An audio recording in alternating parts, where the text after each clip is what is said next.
जय श्री राधे, जय श्री कृष्णा। आइए अब देखते हैं वैशाख मास महात्म्य का 25वां अध्याय। इसके पहले 24वें अध्याय में सुखदेव जी ने वैशाख मास शुक्ल पक्ष की द्वादशी के धर्म की महिमा बताते हुए एक प्राचीन कथा बताई।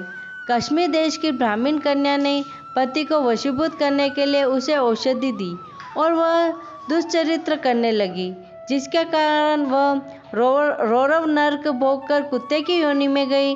वहाँ पद्म बंधु ब्राह्मण ने उसे वैशाख मास की शुक्ल पक्ष की द्वादशी का पुण्य दिया, जिससे वे विष्णु लोक को चली गई और अंत में उर्वशी नाम की अप्सरा बनी। अब आगे सुखदेव जी कहने लगे, हे राजन, वैशाख में शुक्ल पक्ष के अनंत की जो 3 तिथि पूर्णमासी तक है, वे बड़ी शुभ फल देने वाली है। ये तीनों तिथि पुष्करणी कहलाती है। यह समस्त पापों को दूर करने वाली है। जो कोई वैशाख मास के महीने भर तक स्नान नहीं कर सकता, उन्हें इन तिथियों में स्नान करने से संपूर्ण फल मिल जाते हैं। संपूर्ण देवता त्रयोदशी के दिन इकट्ठे होकर जीवों को पवित्र करते हैं। पूर्णमासी के दिन विष्णु भगवान के संग संपूर्ण तिथि इकट्ठे होते हैं। चतुर्दशी के दिन यज्ञ सहित सब देवताओं ने पवित्र करते हैं। कोई कैसा हो, ब्रह्मघाती अथवा मदयपान करता हो, वे सबको पवित्र करते हैं। प्राचीन काल में वैशाख के एकादशी के दिन विष्णु भगवान ने अमृत उत्पन्न किया। द्वादशी के दिन उसकी रक्षा की। त्रयोदशी के दिन देवताओं को अमृत पिलाया। चतुर्दशी के दिन देवताओं के विरोधी दैत्यों का नाश किया तथा पूर्णमासी के दिन देवताओं ने अपने राज्य को प्राप्त किया।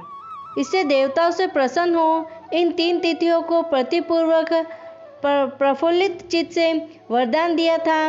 वैशाख मास की ये तीनों तिथियां शुभ हैं, पुत्र पौत्रादि फल देने वाली तथा मनुष्य के पापों को दूर करने वाली है। जो अधम मनुष्य संपूर्ण वैशाख मास में स्नान नहीं कर सकते, वह इन 3 तिथियों में स्नान करने से पुण्य फल प्राप्त कर लेते हैं। जो मनुष्य इन तिथियों में भी स्नान दान आदि नहीं करते, वे चांडाल की योनि पाते हैं और फिर रौरव नरक में जाते हैं। जो इन 3 तिथियों में गर्भ जल में स्नान करते हैं, वे 14 मन्वंतर तक रौरव नरक में निवास करते हैं। पितृश्वर और देवताओं के लिए जो दही और अन्न दान नहीं करते, वे पिशाच योनि में प्रलय काल तक भोगते हैं। जो वैशाख मास में नियम पूर्वक कर्तव्य कर्मों में लगे रहते हैं, वे विष्णु भगवान की सायुज्यक्त मुक्ति को प्राप्त होते हैं, इसमें संदेह नहीं है। जो इन 3 तिथियों में गर्म जल में स्नान करते हैं, वे 14 मन्वंतर तक रौरव नरक में निवास करते हैं। पितृश्वर और देवताओं के लिए जो दही और अन्न दान नहीं करते, वे पिशाच योनि में प्रलय काल तक भोगते हैं। जो वैशाख मास में नियम पूर्वक कर्तव्य कर्मों में लगे रहते हैं, वे विष्णु भगवान की सायुज्यक्त मुक्ति को प्राप्त होते हैं, इसमें संदेह नहीं है। जो वैशाख के कुल महीने में नियम पूर्वक न रहकर केवल इन 3 तिथियों में स्नान विहित कर्म करते हैं, वे पूर्ण फल पाकर विष्णु लोक में निवास करते हैं। जो मनुष्य देवता, पितृश्वर, गुरु और विष्णु भगवान के निमित्त स्नान दान नहीं करते, उन्हें हम शाप दे देते हैं। वे मनुष्य निसंतान, आयुहीन और दुखी होंगे। देवता ऐसा वर देकर अपने अपने धाम को चले गए। अतः वे तीनों तिथियों में बड़ी पुण्यकारिणी और सब पापों को नाश करने वाली हैं तथा तीनों पुष्करणी कहलाती हैं, पुत्र और पौत्र को बढ़ाने वाली है। जो स्त्री पूर्णमासी के दिन ब्राह्मण को मालपुआ और खीर भोजन करा, वे तो कीर्तिमान पुत्र पावे।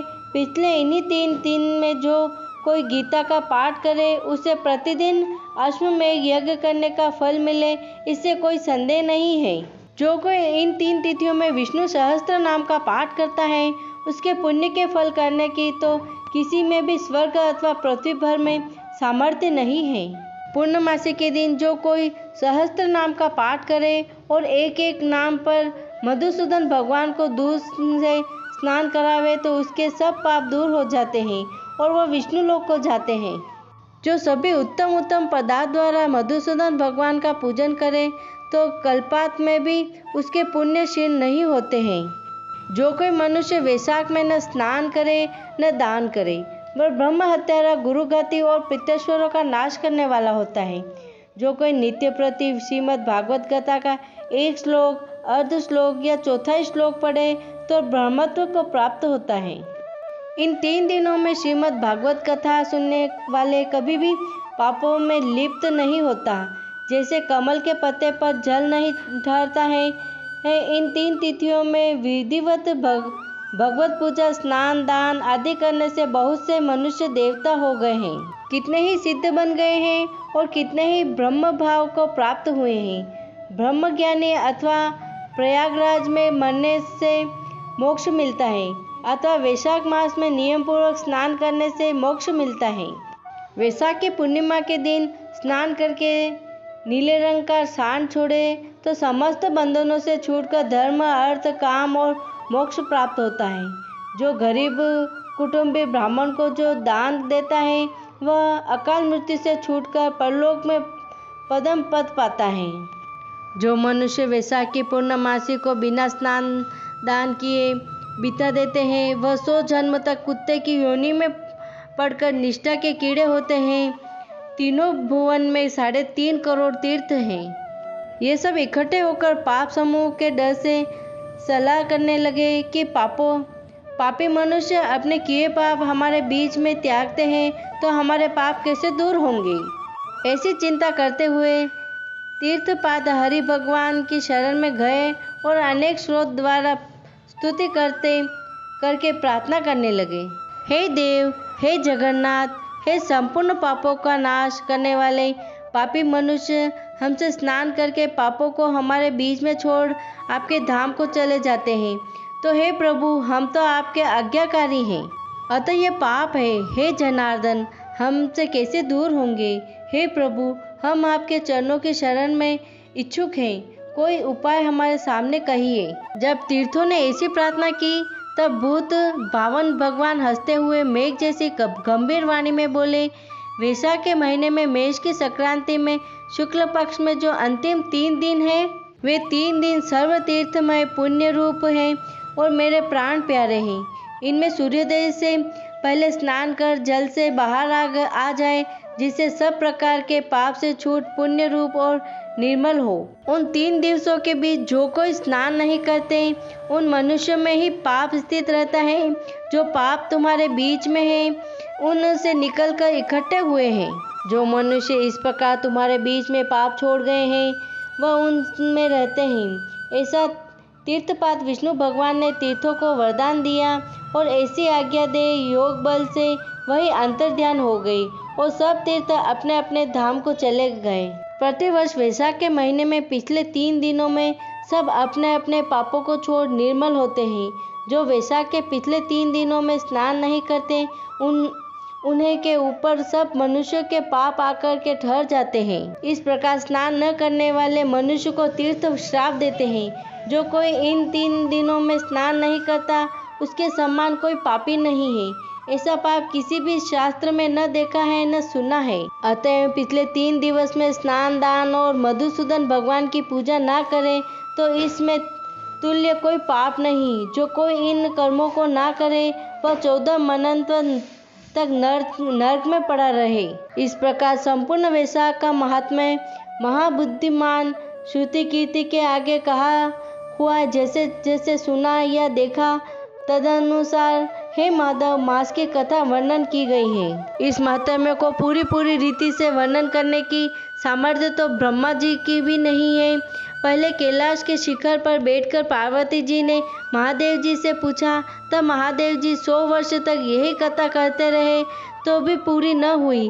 तब असमर्थ हो चुप हो गए। विष्णु भगवान जगन्नाथ श्री नारायण के बिना कोई भी वैशाख मास का वर्णन पूर्णतया नहीं कर सकता है। पहले सब ऋषियों ने मनुष्य के हित की कामना से थोड़ा थोड़ा वैशाख महात्म्य वर्णन किया है, परंतु हे राजन, किसी ने अंत नहीं पाया। असमर्थ होकर सब बैठ रहे।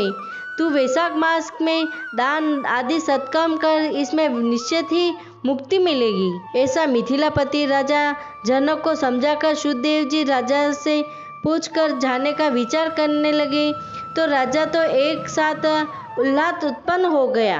नेत्रों से जल टपकने लगा।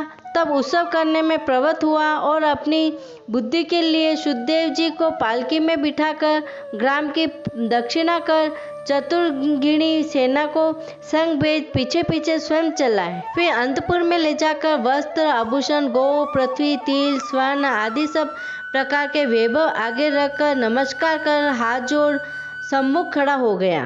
तब महातेजस्वी महायशस्वी शुद्धदेव जी अत्यंत संतुष्ट हो प्रसन्नता पूर्वक अपने धाम को गए। तब नारद जी कहने लगे, हे राजा अम्बरीश, परम अद्भुत आख्यान मैंने तुम्हारे सम्मुख वर्णन किया, जिसके सुनने से ही संपूर्ण पाप नष्ट हो जाते हैं और सब प्रकार की संपत्ति मिलती है। इसी से भोग, ज्ञान और मोक्ष प्राप्त होते हैं। नारद जी के ऐसे वचन सुन महायशस्वी राजा अम्बरीश मन ही मन ऐसा प्रसन्न हुआ कि बाहर से सब व्यापार छोड़ दिए और दंड की तरह पृथ्वी पर गिर शीश से प्रणाम करने लगा तथा सब प्रकार के ऐश्वर्यवान पदार्थों से नारद जी की पूजा की। फिर भगवान नारद मुनि ने राजा से पूछकर अन्य लोग चले गए, क्योंकि श्राप के मारे वे एक जगह नहीं रहते थे। राजऋषि अम्बरीश भी नारद जी के कथन अनुसार शुभ धर्मों का आचरण करते हुए निर्गुण भगवान में लीन हो गए। सूजी बोले, जो कोई इस पाप के नाश करता और पुण्य के बढ़ाने वाले परम अद्भुत आख्यान को सुनता अथवा पाठ करता है, वह परम गति को प्राप्त होता है तथा जिसके घर में हाथ में लिखी पुस्तक है, उसके हाथ में ही मुक्ति है। सुनने की भी कुछ आवश्यकता नहीं है। इति श्री वैशाख मास महत्म में 25 अध्याय संपूर्ण। जय श्री राधे, जय श्री कृष्णा।